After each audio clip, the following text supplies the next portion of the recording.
Yeeeeey! E chiamami così, che si laisi in ufficio ogni dì e lo facevi senza vuoti, si sono sicuro, sulla chiedere dall'ufficio, e due cuschiali, chiali che stupid. Ah, ma di mularie sporche, ve lo chicale, e li ha salvati. Eravamo arrivati al 2012, dopo 2 anni di concerti a Sbrega Ballon, i Carnicats si prendono una pausa. Nel 2013 esce poi il primo singolo del mio primo disco, Ferragosto. 2 anni dopo esce Vai Fradi.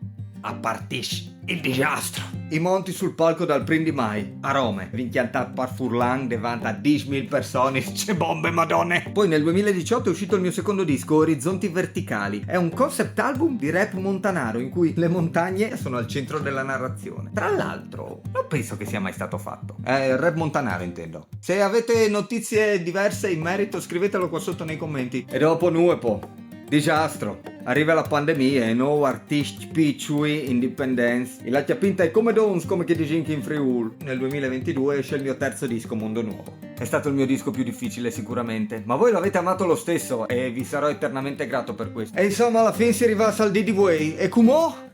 Se sei stato con me fin dall'inizio, fermai sentimo un momento. Se sei appena arrivato, non stai da schiampare, ok? E viene il disco new che arriva e io di lore. Si odin in curt, mani mularie.